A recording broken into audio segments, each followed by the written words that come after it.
آج ہم بات کریں گے سورۃ الرحمن کے بارے میں۔ سورۃ الرحمن کے بارے میں، سبحان اللہ، قرآن کریم کی دلہن، واہ واہ، اس کو عروس القرآن حدیث میں فرمایا، لانگ اویٹڈ سورۃ الرحمن، بالکل جی، اور ہر ایک کو بہت پیاری لگتی ہے بالکل، سورت، اور ظاہر ہے کہ دلہن ہے قرآن کی، بالکل، اور دلہن کس کو پیاری نہیں لگتی، جی، تو نبی کریم صلی اللہ علیہ وسلم نے اس سورت کو خاص ریگارڈ دیا ہے کہ اس کو عروس القرآن فرمایا۔ سورۃ الرحمن جو ہے یہ اس کے مکی اور مدنی ہونے میں اختلاف ہے، اچھا، ہاں، لیکن عام طور پہ راجی قول یہ ہے کہ یہ مکی صورت ہے، علامہ قرطبی فرماتے ہیں، لیکن بعض مفسرین فرماتے ہیں یہ مدنی صورت ہے، لیکن بہرحال اس کے اندر جو مضامین ہیں دونوں طرح کے مضامین ہیں کہ جس میں عقائد کی بھی اصلاح ہے، آخرت کا تصور ہے، اور خاص طور پہ اس کو رحمان کے لفظ سے شروع کیا، تو اس لیے اس کا نام سورۃ الرحمن قرار دے دیا گیا، کیونکہ اللہ تبارک و تعالیٰ کی سنت ہے کہ بس وقت پہلے لفظ کے مطابق اس کا نام تجویز کر دیا جاتا ہے، لہٰذا صورتوں کے جتنے نام ہیں یہ بھی توقیفی ہیں۔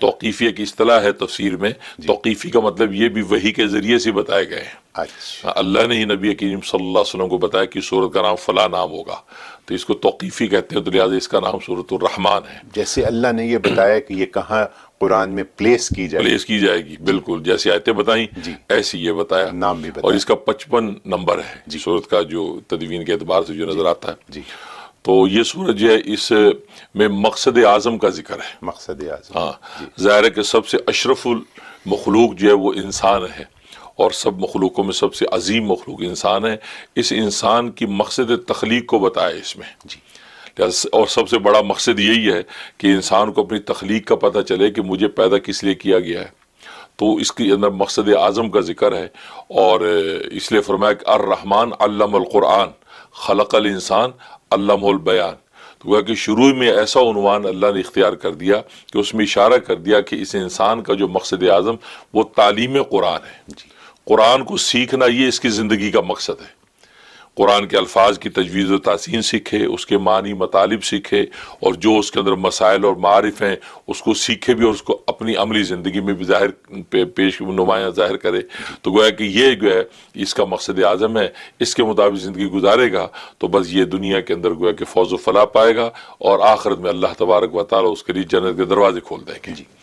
اس لیے عنوان ایسا اختیار فرمایا کہ الرحمن علم القرآن، کہ رحمان نے انسان کو قرآن کی تعلیم دی، اس کے بعد فرمایا خلق الانسان، انسان کو پیدا کیا، پھر کہا علمہ البیان، پھر قرآن کو بیان کرنا سکھایا۔ تو یہاں سوال پیدا ہوتا ہے کہ یہاں تعلیم قرآن کا ذکر پہلے کر دیا کہ قرآن کی تعلیم انسان کو دی، پھر کہا خلق الانسان، انسان کو پیدا کیا، پیدا بعد میں کر رہے ہیں، تو تعلیم قرآن کا ذکر پہلے کر رہے ہیں، تخلیق انسان کا ذکر بعد میں کر رہے ہیں، حالانکہ ہم دیکھتے ہیں کہ تخلیق انسان پہلے ہوتا ہے، پیدا ہوتا ہے انسان، اب تعلیم قرآن ہوتی ہے، تو اللہ تبارک و تعالی نے اسلوب بدلا کیوں ہے؟ اصل میں اسلوب بدل کے اللہ تبارک و تعالی نے انسان کی تخلیق کا مقصد بتا دیا۔ یہ ایسے ہی ہے کہ جیسے دنیا میں ہم کہتے ہیں مجھے سواری کے لیے گاڑی خریدنی ہے، تو سواری کا ذکر پہلے کرتے ہیں، گاڑی کا ذکر بعد میں کرتے ہیں۔ مجھے رہنے کے لیے مکان بنانا ہے، تو رہنے کا ذکر پہلے کرتے ہیں، مکان بنانے کا ذکر بعد میں کرتے ہیں۔ مجھے جو ہے پہننے کے لیے کپڑے سلوانے ہیں، تو کپڑے کا ذکر پہننے کا ذکر پہلے کرتے ہیں، سلوانے کا بعد میں، لیکن جب فزیکلی ترتیب میں لاتے ہیں تو بناتے پہلے، پہنتے بعد میں۔ اسی طریقے سے اللہ نے جب یہ فرما دیا الرحمن علم القرآن خلق الانسان، گویا کہ اللہ تبارک و تعالیٰ نے یہ کہہ دیا کہ مجھے قرآن سکھانے کے لیے انسان بنانا ہے، مجھے قرآن سکھانے کے لیے انسان بنانا ہے، تو گویا کہ اللہ نے مقصد تخلیق انسان کی بتا دی کہ انسان کی تخلیق کا مقصد قرآن سیکھنا ہے، اور جب فزیکلی کرنے لگے ہیں تو پہلے انسان بنایا، اس کے بعد قرآن سکھایا۔ اس سے اندازہ ہوتا ہے کہ انسان کی مقصد کتنا بڑا مقصد ہے، اور وہ قرآن کی تعلیم اور قرآن کریم زندگی کے ہر حرکت و شعور میں بہترین رہنمائی۔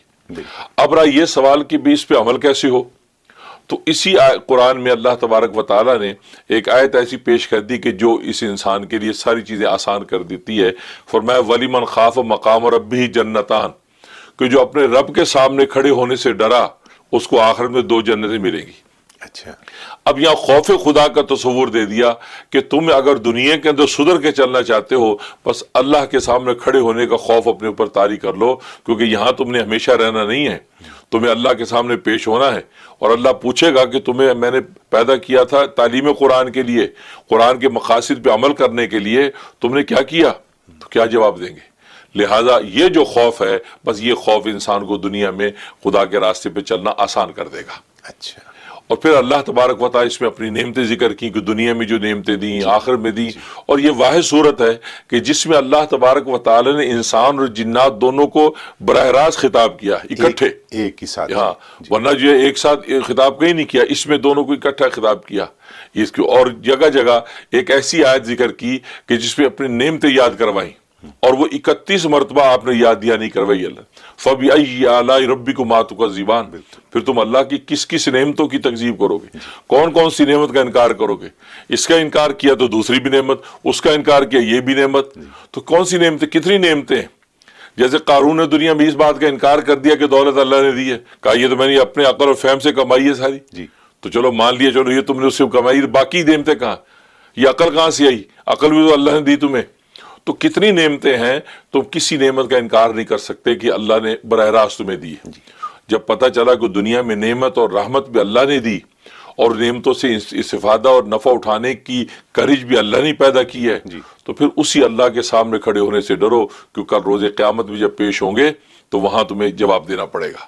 اور جس نے اپنے آپ کو اس بات دھارے میں ڈال لیا تو اللہ تبارک و تعالیٰ کے سامنے وہ کامیاب ہوگا اور وہاں اس کے لیے 2 جنتوں کے دروازے کھول دیے جائیں گے. یہ سورۃ الرحمن اس میں یہ حقائق بیان کیے. اور جہاں تک اس کے فوائد کا تعلق ہے تو اس کے فائدوں میں سب سے بڑا ایک فائدہ یہ کہ گھر میں اگر چوہے ہیں یا موذی جانور ہیں اور وہ پریشان کرتے ہیں تو سورۃ الرحمن جو ہے وہ پانی پہ دم کر کے وہ اس کو گھر میں چھڑکا جائے کونے خدروں میں اور دیوار پر لکھ کے لگا دی جائے. دیوار پر لگا دی. ہاں اگر دیوار پہ لکھیں تو دی بیسٹ ہے, لیکن یہاں دیوار پہ لکھنا ممکن نہیں, لکھنے والے پینٹر کہاں سے ملیں گے. تو لکھی لکھائی جو ہے وہ گھر میں دیوار پہ لگا دیں. یہ اتنی زبردست چیز ہے, گھر میں موذی جانور چوہے نہیں ٹھہرتے. اچھا. اور آپ جانتے ہیں کہ یہاں کی دنیا میں چوہوں کا مسئلہ کتنا بڑا مسئلہ بالکل ہے, اور ہر کائنڈ کے چوہے گھروں میں گھسے پھرتے رہتے ہیں. سپرے کرا کرا تھک گئے, اب تو چوہے بھی سپرے کھانے کے عادی ہو گئے. بندے کہتے کرے کیا. تو اب یہ رحمان صورت میں جس نے کیا ہے وہ کہتے ہیں حیران ہو گئے کہ جناب ہم نے جب سے صورت رحمان لگائی ہے گھر کی صفائی کوئی جانور ٹھہرتا نہیں. یہ اس میں کمال ہے.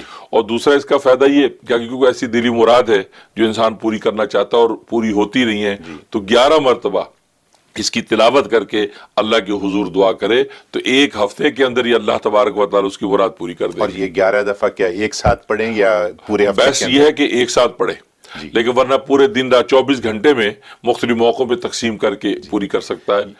یہ فرمائیں گے کہ کتنی لمبی ہے یہ؟ اس کے 78 آیتیں 78 آیتیں ہیں, تو کوئی زیادہ مناسب ہی ہے. تو یہ صورت. اور ایک اس کا فائدہ یہ کہ یہ چیچک اور یہ جلد کی بیماریاں یا عام طور پہ خسرہ نکل آتا ہے بچوں پہ, اس کے لیے بہت مجرب ہے کہ یہ اس کی تلاوت کر کے پانی کے اوپر جو دم کریں 3 پھونکے زور زور سے ماریں. اچھا. وہ پانی جو ہے وہ اس جگہ کے اوپر ملے بھی اور اس بچے کو پلائے بھی.